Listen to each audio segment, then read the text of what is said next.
Gokuldas Hindu girls professional Charu Mehrotra जी के दिशा निर्देशन में 7 दिवसीय विशेष शिविर का 5वां दिवस एक पग स्वावलंबन की ओर के रूप में मनाया गया। कार्यक्रम का शुभारंभ प्राचार्य प्रोफेसर चारू मेहरोत्रा के द्वारा मां शारदा के समक्ष दीप प्रज्वलित कर किया गया। इसके पश्चात स्वयं सेविकाओं ने लक्ष्य गीत गाकर योगाभ्यास किया। शिविर के प्रथम सत्र में स्वयं सेविकाएं छोटी छोटी टोली बनाकर कार्यक्रम अधिकारी डॉक्टर शेफाली अग्रवाल और डॉक्टर रेणु शर्मा के निर्देशन में गोद ली गई बस्ती, नई बस्ती और घोसी वाली गली में घर घर जाकर लोगों को विभिन्न प्रकार की लघु उद्योग के बारे में बताकर जागरूक किया। शिविर के द्वितीय सत्र में विभिन्न प्रकार के लघु उद्योगों की भी जानकारी दी गई, जिसमें डॉक्टर हिमानी अग्रवाल द्वारा केक और चॉकलेट बनाना बताया गया। सपना अग्रवाल के द्वारा विभिन्न प्रकार के फोटो फ्रेम्स, रंगोली, दीपक आदि को बनाने की जानकारी दी गई। साथ ही रेशमा ब्यूटी पार्लर द्वारा मेकअप के विभिन्न छोटे छोटे टिप्स बताए गए। शिविर के तृतीय सत्र में महाविद्यालय की प्राचार्य प्रोफेसर चारू मेहरोत्रा ने स्वयं सेविकाओं और बस्ती के लोगों को संबोधित करते हुए कहा कि आज स्वयं सेविकाओं द्वारा शिविर के 5वें दिन को विशेष चुना गया है। वो बहुत ही सराहनीय विषय है, क्योंकि आज हमारी महिलाएं घर में ऐसे बहुत से कार्य करना जानती हैं जिन्हें वो अपने जीवन यापन के लिए उपयोगी बना सकती हैं, लेकिन उन्हें जानकारी न होने के कारण वो ये कार्य अच्छे से नहीं कर पाती।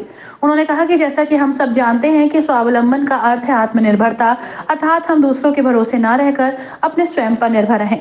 स्वावलंबी व्यक्ति के अंदर आत्मविश्वास, आत्मसम्मान, धारण संकल्प, साहस, धैर्य आदि सभी गुण स्वयं ही आ जाते हैं। ये मात्र नौकरी के द्वारा ही संभव नहीं है कि हम स्वावलंबी बने, बल्कि अपने घर के छोटे छोटे कार्य जो हम सभी करते हैं, जैसे पापड़ बनाना, मेकअप करना, कढ़ाई करना, बुनाई करना, छोटे छोटे आइटम्स बनाना, इन सबको भी रोजगार के रूप में अपना सकते हैं। आज का विषय अत्यधिक सराहनीय है। आज हमारी स्वयं सेविकाओं ने बस्ती के लोगों को विभिन्न प्रकार की छोटी छोटी कलाओं से आय प्राप्त करने वाले साधनों का वर्णन करना और अपने आप को आत्मनिर्भर बनाना सिखाया, जो अत्यंत ही प्रशंसनीय है। हमारे यहाँ ये राष्ट्रीय सेवा योजना का विशेष कैंप का आयोजन किया जा रहा है, जिसमें हर दिन बच्चों को कोई नई चीज़ सिखाई जाती है।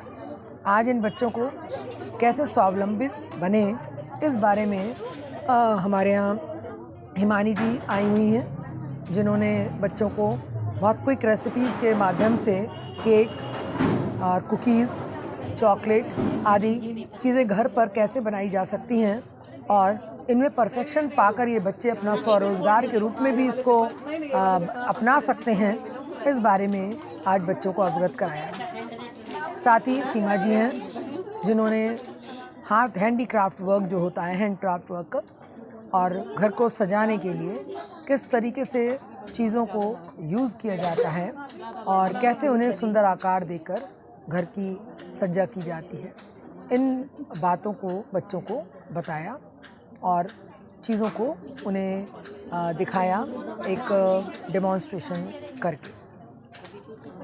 ये कार्यक्रम जो हैं वो बहुत महत्वपूर्ण होते हैं। जैसे मैंने पहले भी कहा है कि बच्चे इसमें मिलजुल कर काम करना तो सीखते ही हैं, लेकिन साथ साथ हर दिन कोई ना कोई नई चीज़ उन्हें बताई जाती है, चाहे वो स्वावलंबन से संबंधित हो, चाहे वो जागरूकता से संबंधित हो, और बच्चे जो हैं वो इनसे प्राप्त शिक्षा जो है उनसे लाभ उठाते हैं। और मुझे उम्मीद है कि आज का जो इन बालिकाओं को कि कैसे ज़रूरी नहीं कि हर व्यक्ति नौकरी करे, कैसे घर पर रहकर भी एक हाउस मेकर के रूप में भी ये लोग अपने घर में जो इकोनॉमी है उसको सपोर्ट कर सकते हैं इन चीज़ों को बनाने के माध्यम से। मुख्य अनुशासिका प्रोफेसर कविता भटनागर ने स्वयं सेविकाओं को बधाई दी। कार्यक्रम का संचालन और आयोजन कार्यक्रम अधिकारी डॉक्टर शेफाली अग्रवाल और डॉक्टर रेणु शर्मा द्वारा किया गया। शिविर में महाविद्यालय की समस्त प्रवक्ता professor Anshu Sharin, professor Sunita Sharma, professor Kiran Sahu, professor Seema Gupta, professor Aparna Joshi, professor Kiran Tripathi, professor Meenakshi Sharma, professor Anuradha Singh, professor Seema Agarwal, professor Vandana Pandey, professor Sudha Singh, professor Karuna Anand, professor Anchal Gupta, doctor Indu Singh Rajput, doctor Preeti Pandey, doctor Savita Agarwal, doctor Seema Malik, doctor Rupali Gupta आदि मौजूद रहीं। साथ ही सभी स्वयं सेविकाओं ने भी बढ़ चढ़कर प्रतिभाग किया। मैंने आज बच्चों को केक बनाना सिखाया है। मैं होम बेकरी करती हूँ मैं चाहती हूँ जो मैंने सीखा है वो मैं आगे लड़कियों तक पहुँचाऊँ, ताकि वो भी अपने घर बैठे बैठे कुछ रोज़गार का अवसर शुरू करें, स्वावलंबी बने, दूसरों के ऊपर डिपेंडेंट ना रहे, ना अपने माँ बाप के ऊपर डिपेंडेंट रहे, ना अपनी आने वाली फैमिली के ऊपर डिपेंडेंट रहें। जो हमारे मोदी जी ने स्वदेशी स्वावलंबी वाले अभियान चलाए हैं, 2047 तक हमें अपने देश को स्वावलंबी बनाना है, इंडिपेंडेंट बनाना है। मैं चाहती हूँ लड़कियाँ भी इंडिपेंडेंट बने, आगे बढ़े। ये सब लड़कियाँ आगे बढ़ेंगी तभी हमारा देश आगे बढ़ पाएगा, हमारे देश में रोज़गार के अवसर बढ़ेंगे। तो मैं चाहती हूँ जो जो मुझे आता है वो मैं इन लड़कियों को सिखाऊं ताकि ये भी आगे बढ़ें।